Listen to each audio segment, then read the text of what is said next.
need taimed, mida me toiduks kasutame igapäevaselt, neid on tegelikult umbes ainult 10 liiki või 10 sorti ja see on tegelikult nii väike osa, me toitume nii vaeselt mingis mõttes, et tegelikult looduses on nii palju taimi, mida on võimalik söögist kasvatada ja kui me vaatame neid taimi, mida me saame poest osta või neid sorte, kas või tomateid või kõike, et siis sordiaretus ongi selle suuna peal olnud, et oleks hästi kerge kasvatada suurtel aladel ühetaoliselt, mitte sellele, et oleks see toit võimalikult toitainerikas, võimalikult vitamiinirikas, võimalikult palju saaksime sellest ühest ampsust, mis ma võtan. Pigem on nagu suundunud sellise massi poole kui kvaliteedi poole. Ja see taimeliikide hulk, mis on tegelikult ka nii-öelda üldse kadunud, need sordid, neid on tegelikult peaaegu 90%. Ehk siis me oleme kaotanud hästi suure osa üldsegi taimedest, mida me oleme aastatuhandeid kogunud ja aretanud ja nüüd nad on lihtsalt ajalukku jäänud. Sest et nendega on selline lugu, et kui sa ei võta neid seemneid siit, et kui mina ei võta selle tomati seest, mis siin kasvab, neid seemneid, siis mul järgmine aasta neid ei ole ja siis neid ei ole mu lastel ja siis neid ei ole mu lastelastel, et neid ei ole võimalik niimoodi kodustes tingimustes aastaid ja aastaid säilitada. Sellepärast on hästi tähtis, et me ka nagu suuremal tasandil mõtleksime, kuidas hoida neid seemneid, mis meil olemas on, neid sorte ja neid edasi kanda. Aga lisaks sellele, mida me ise kasvatame, on hästi palju toitu, mis kasvab justkui iseenesest või selline, mida me võib-olla ei mäleta või ei tea, et see on toit, et tihti inimesed tegelikult on hädas hoolimata, et nende ümber kasvab hästi palju söödavaid taimi. Et kas või on lugusid sellest, kuidas Siberis inimesed jäid ellu tänu sellele, et nad sõid lihtsalt nõgese putru päevade kaupa. Ja nõgest iga aiapidaja üritab oma aiast justkui nagu välja ajada. Aga võib-olla aastal, kus, ma ei tea, kui midagi juhtub, et siis on võib-olla nõges see, mille poole me jookseme, mida me otsime. Ja hea on, kui ta siis ei ole mul nagu ära rohitud nii-öelda. Ja lisaks see, et kui ma ise selle toidu kasvatan, siis mul tekib isiklik suhe selle toiduga. Et see on küll nagu mingis mõttes võib-olla pingutus, on ju, aga sellega kaasneb ka selline rõõm ja nauding nendest viljadest, mis ma ise olen näinud, kuidas ta oli seeme ja siis nüüd, kuidas ta on vili. Ja kui ma selle ära söön, siis see justkui nagu annab mulle rohkem kui see tomat võib-olla, mida ma poest ostsin paki sees, on ju. Rääkimata kõigest sellest jalajäljest, mis sellega kaasneb, et selle asemel, et ma kõnnin oma kasvuhoonesse, võtan selle tomati ja panen suhu, versus see, et see tomat on reisinud ja lennanud ja pakendatud olnud ja siis ma viin tal veel poes ka järgi käima ja veel rahaga maksma. Et see, mida lähemal see toit sinuni jõuab, seda parem on see sulle endale ja planeedile.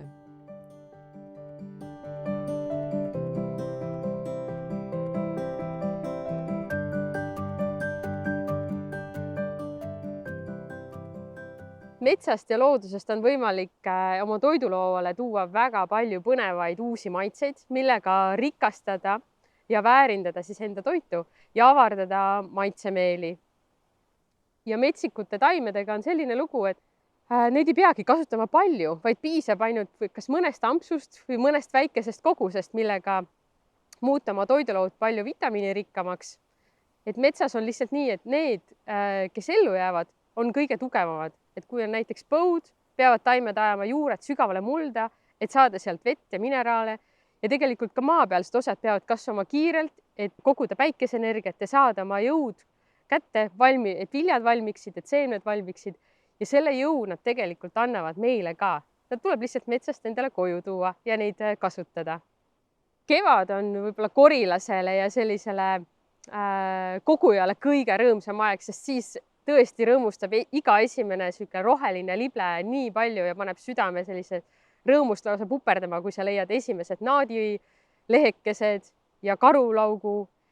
Ja sealt edasi läheb see järjest nagu mõnusamaks, tulevad igasugused marjad ja õied angervaks oma meeldiva suvise aroomiga. Ja august hakkab juba vaikselt peibutama punaste marjadega ja seentega ja sügis sinna otsa, kus on see hooaeg läheb veelgi mõnusamaks ja metsas on lihtsalt, ilmad on veel mõnusad, pehmed, saab jalutada ja koguda ja nautida seda. Ja isegi talvel, kus on valget aega nii vähe, tasub minna välja ja teha see mõnus kosutav tiir ja võib-olla leiad ka midagi kaasa võtta endale, kas või kadakamarju või mõned kuuseoksad ja teha nendest täiesti mõnusat teed, mis kosutab kurku ja annab sellise meeldiva tunde. Minu meelest on meil väga rikkad metsad ja niidud ja mereääred, kust koguda põnevaid taimi söögiks. Et see tahab lihtsalt võib-olla natuke avastamist ja muidugi tuleb koguda neid taimi ja marju ja seeni, mida sa kindlalt tead. Mulle tundub, et lihtsalt on vaja tuua uuesti teadvusesse need vanad teadmised, mida küsida võib-olla oma vanaemade käest, vanaisade käest, kes veel ka teavad ja mäletavad. Ja tegelikult on ka väga palju raamatuid antud selle kohta välja, et lihtsalt natuke uurida. Me oleme praegu mere ääres ja leidsin siit kohe põldmarju, et need on sellised väga head vitamiiniallikad. Võib teha moosi, võib panna lihtsalt sügavkülma või lihtsalt otse mererannas neid nautida ja ampsata. Et selline mõnus sügise maitse. Veel leidsime siit liivmerisinepit, mis tõesti alustab varakevadel oma õitsemist, kasvab tihti otse mererannal adruvalli sees, on selliste väikeste peenikeste roheliste lehekestega ja imeliste lillade õitega. Et terve taim sobib söögiks, maitseb sellise sinepi ja vürtsikuse järgi, et võib kasutada täiesti vabalt näiteks rukkola asemel ja tegu on mereäärse taimega, et teda leiab ainult mere äärest. Ja kibuvits, mis oma ilusate punaste marjadega juba kaugelt hakkab silma. Ja see vitamiinirikkus ka, mis tema sees on, et nendega samamoodi võib lihtsalt kuivatada neid endale koju, teha teed, võib teha moosi, võib samamoodi panna endale sügavkülma või lihtsalt ka vaasi, et nad tõesti rõõmustavad ka vaasis oma iluga väga pikalt.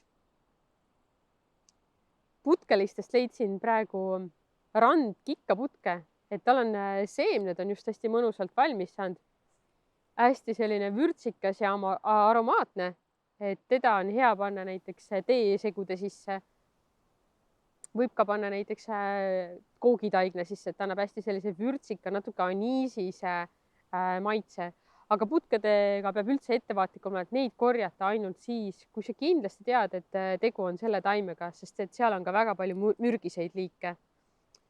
Ja selline vana tuttav kadakas ja siin on kadakal näha nii juba siniseks läinud marjakesed ehk käbid ja ka rohelised ja tegelikult võib neid rohelisi ka kasutada, et need on isegi kohati vürtsikamad, et võib panna neid hautiste sisse, võib isegi niisama proovida maitse mõttes krõbistada mõnda, et teeb ka mõnusalt suu selliseks klaariks ja ka tasub nendega piiri pidada, et süüa võib-olla päevas ainult 3-4 marjat, neid ei peaks kindlasti ka palju sööma ja neid ei tegelikult ei jaksa ka, sest need on väga intensiivse maitsega. Ja minu enda üks selline võib-olla lemmiktaim, mida ma alati kogun endale teeks ja toiduks, on raudrohi. Et raudrohu lehekesed hakkavad juba varakevadel väga vara välja tulema ja neid on hea lisada salatisse, et see on küll selline suurem juba siin, aga nad on natuke mõrke maitsega, aga kui need lisada oma sellisesse rohesalatisse, siis see raudrohu mõrkese maitse kaob tegelikult salatis väga ruttu ära ja nad on suurepärased seedimisele ja üldse tõstavad keha sellist toonust ja muidugi õied ka. Et nendest saab teha teed, võib panna neid maitsesoolade sisse, toitude sisse, eriti selliste lihatoitude sisse, mis on raskesti seeditavad, on raudrohi väga tore abimees, et aitab hästi kehal seedida selliseid raskemaid toitusid. Veel leidsime siit mere äärest ühe koirohu sellise oksakese ja teda tihti kardetakse, sest et tegu on taimega, mida tegelikult ongi hea ettevaatusega kasutada, et ta sisaldab selliseid aineid, mis paljudele võivad tekitada allergiat või isegi mürgitust, et kui teda väga palju tarbida.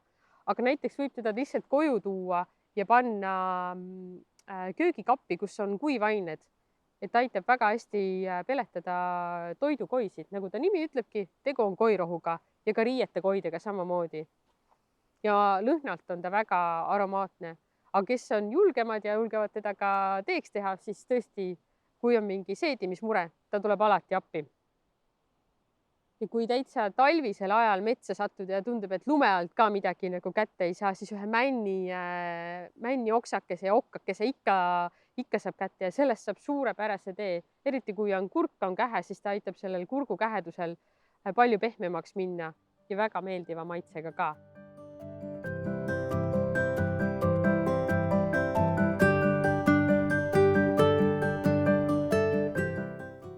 Toidu säilitamine on tegelikult üks meie elus püsimise osa olnud juba väga ammustest aegadest, et üks, mis oli nagu tingis toidu säilitamise, oli see, et inimesed olid rändava iseloomuga ja toitu oli vaja kaasas kanda ja oli vaja mõelda, et kuidas ta ei rikneks. Üks, mis avastati, oli see, et toit muutus säilitades kergemaks ja teda oli mugav kaasas kanda. Ja teine variant oli ikkagi see söömise ja värskuse lugu, et värske toit rikneb kiiresti, kõik, mis me olime temaga, siis tema loomulikud keemilised protsessid toidule andnud, pikendasid toidu eluiga. Eesti territoriaalselt on aastaaegadega nagu see toidu tarbimine ja toidu kättesaamine erinev, siis tuli ka see välja mõelda, et kuidas toidu eluiga pikendada ja anda võimalus meil aastaringselt seda toidulaual pakkuda. Et tegelikult sealt juba ka need soolamise näited, et me olime väga suured soolajad ja näiteks kala osas just üks säilitusviise. Vanuviis on tegelikult kuivatamine, mis tuleb väga tasahilju nüüd tagasi. Kuivatamine on võib-olla sellepärast kadunud, et kuivatamisel on oma kindlad tehnoloogiad, mida inimesed, kes on seda proovinud ja võib-olla oskamatusest või lihtsalt tähelepanust on jäänud natukene märkamata see, et sa pead kindla kuivusaste saavutama. Tänasel hetkel on meil hästi palju selleks juba abivahendeid olemas, millega kuivatatakse kodukuivatid, siis keskmise sellise kuivatustasemega, ütleme juba natukene peaaegu profi, aga ka päris profikuivatid. Et just kuivatamine on hästi palju tagasi tulnud, kuivatatakse köögivilja praegusel hetkel oma tutvusringkonnas ja ka restoranindades väga paljud inimesed on hakanud tegema niinimetatud päikesekuivatatud tomatit. Selle päikese võiksime meie sealt eest kohe ära jätta, sest et meie päike ei kuivata, meie päike ei küta ühtegi kivipinda ka nii kuumaks, kus peal me saaksime selle tomatile sellise uue elu anda, aga meil on kuivatid, meil on ütleme oma pliidid, ahjud, millega me saame seda teha. Ja ürtide kuivatamine, kui juurde lisada, et inimesed ei tarbi enam poest ostetud ürte, vaid on ise aru saanud seda, kui palju on võimalus enda kogused, ühe hooaja kogus ära kuivatada. Mitte ainult ka oma aiasaadusi, vaid just ka koriluse mõttes, et kõike. Praegusel hetkel seente kuivatamine. Inimestele oleks vaja täiendada oma oskusi sellega, et kodus pikemalt säilitada ja hoida oma köögivilju, oma hoidiseid, et me oleme jõudmas sinna, et me peaksime nagu seda rohkem õppima ja selle kohta ise rohkem infot tankima, et täna on see asi hakanud natukene nagu kaduma ja mälestuste õlma vajuma. Aga ütleme, taludes kindlasti on need teadmised olemas, kust seda kõike juurde saada. Sest et mingis osas hoitakse, on olemas ju kartulihoidlad, on olemas porgandihoidlad, on olemas veel köögivilja eraldi säilitamiseks. Minna Peipsi äärde, sa saad kohe sibulale ju tarkuse kaasa, kuidas sa seda hoidma pead, mis temperatuuril, kui kaua, millises ruumis ja kaua see süüa kõlbab. See kõik hakkab sellest juba, kuidas köögivili ette valmistada, kuivatada ja siis juba talvekorterisse sättida. Oma lapsepõlvest mäletan, tohutud kartulimaad oli, mida me võtsime üles ja siis läksid kartulid kõigepealt kuhugi kuhja alla, kuidas siis vanaisa käisid vaatamas, millal oleks õige aeg need suuruse järgi ära noppida, seemnekartul, seakartul, söögikartul, müügikartul. Siis oli see loominguline töö ja siis oli jälle see, et õhutemperatuuri ja sellise aasta ja järgi otsustati, millal kuhu mingi asi säilitusele pandi.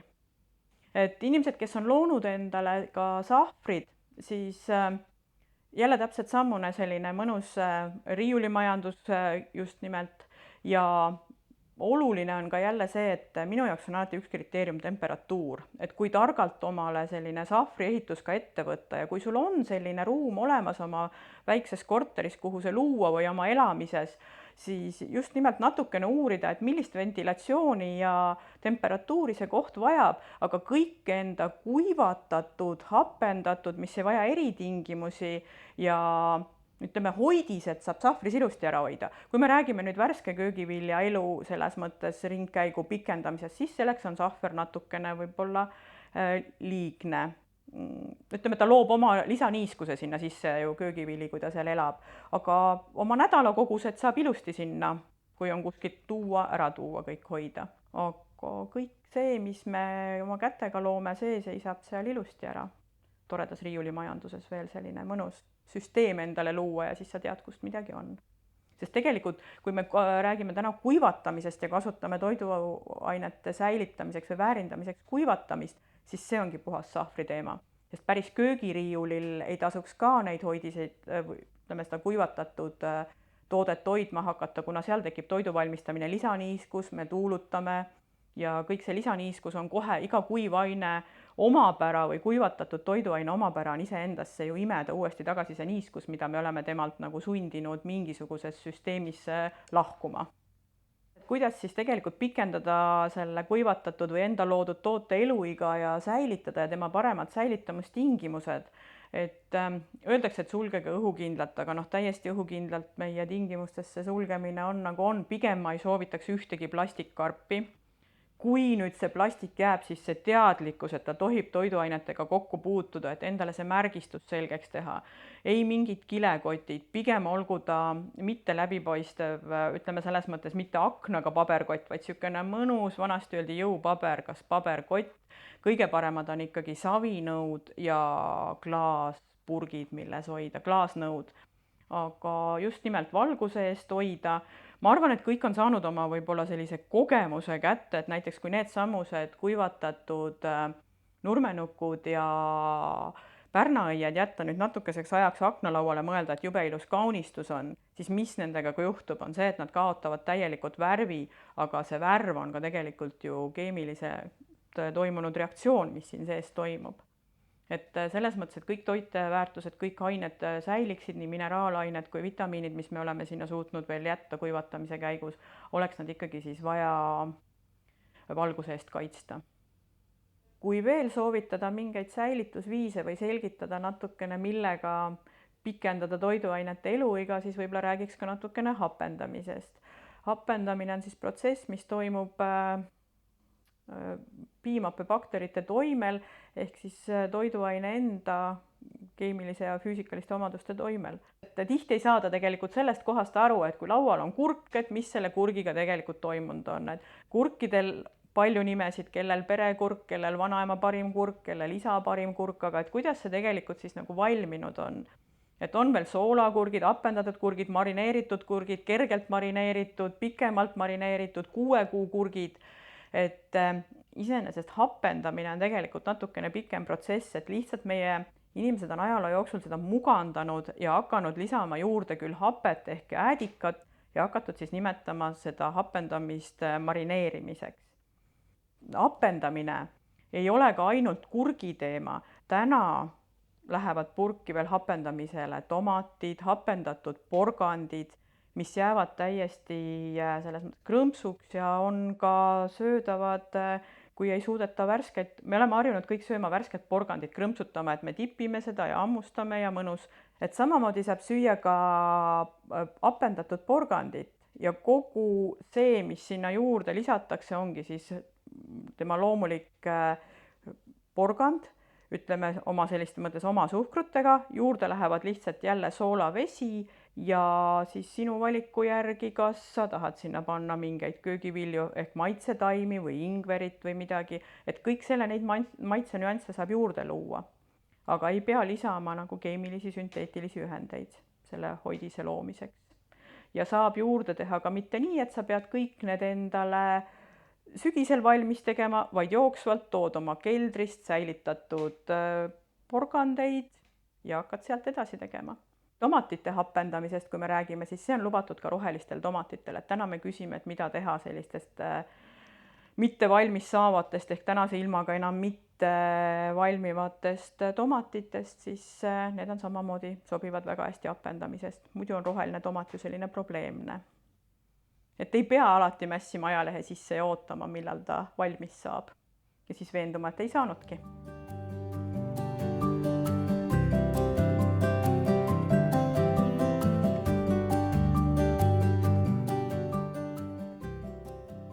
Selleks, et algaks uus eluring, on vaja seemneid. Seemned on meie kõigi ühine pingutus aastatuhandete jooksul kogutud, kõik need toidutaimede sordid ja seemned. Ja see rikkus nüüdseks, kui sellest on umbes 90% kaduma läinud, nüüd siis me oleme aru saanud, et võiks sellega tegeleda ja seda alles hoida. Ja võib-olla isegi seda rikkust juurde luua, kui see vähegi veel võimalik on. Ja nüüd, kui inimene mõtleb, et paneks midagi kevadel maha, siis tal on kohe see küsimus, et aga kus ma need seemned saan? Ja enamasti peab ta siis poodi tõttama, sest tihti vanaemad on läinud hauda koos oma seemnetega ja me isegi võib-olla ei tule selle peale, et me võiks ise neid seemneid koguda või hoida. Ja siis, kui ma lähen poodi, siis ma võiks tahta ju Eesti seemneid või mingisuguseid lähipiirkonna seemneid, aga ma enamasti saan anonüümsed seemned kusagilt kaugemalt ja heal juhul nad ikkagi sobivad meie kliimas kasvatamiseks. Aga nendega on teine lugu, et seemned tegelikult salvestavad seda, kus nad on kasvanud, millistes tingimustes, millises mullas, kas mahetingimustes või hoopis väetiste ja kemikaalide tingimustes. Ja siis, kui ma tahan näiteks permakultuurselt või mahedalt kasvatada, siis võib juhtuda, et see seeme, mil ma olen saanud, see ikaldub selle peale või ta ei saa üldse hakkama sellega, ta ei saa aru, et miks ei ole mul seda taimekaitset siin, mis mind toetaks või. Ja siis tekibki küsimus, et aga kus ma siis nad saan, need seemned ja tegelikult praegult see on üks väga tõsine ja suur küsimus, millele peab inimkond laiemalt vastust otsima. Et ainult üks variant on see, et ma ikkagi küsin oma vanaema käest ja siis ma leian, et tal on veel mõned seemned alles. Et mina oma vanaema käest olen saanud nende ubade seemned ja tema ütleb, et mina ei taha neid poeubasid, neid seemneid osta, sellepärast et need küll ei lähe mul kasvama ja siis nad on kiudega ja siis mis nad kõik pole need õiged. Teine variant on siis see, et ma ikkagi leian äkki mõned kohalikud seemned, Jõgeva sordiaretusinstituut näiteks kasvatab midagi. Või siis kolmas, et ma pean tõesti pöörduma sellise globaalsema panga poole, et internetis müüakse pärandseemneid erinevatest kultuuridest ja sellisel juhul, kui ma need seemned olen ühe korra omale ostnud, siis mõistlik on edaspidi neid hakata ise koguma, et see polegi nii keeruline, kui tundub, eriti selliste asjadega nagu herned või oad ja tomatid ja saialilled ja mungalilled. Need on sellised lihtsamad asjad, mida iga aasta saad oma seemneid koguda ja need siis pärast maha panna. Ja kui sa neid oma seemneid kogud, siis need hakkavad kohastuma sinu oludega. Nad muutuvad just sulle, võib-olla isegi sinu isikule, sinu kehale, sinu perele kõige sobilikumateks. Ja sellepärast on tähtis neid koguma hakata. See seemnete kogumine näebki välja selline, et need seemned on juba koltuma hakkavad taimed, et tundub, et selle võiks nagu ära visata. Aga tegelikult selle seest on võimalik just neid herneseemneid koguda.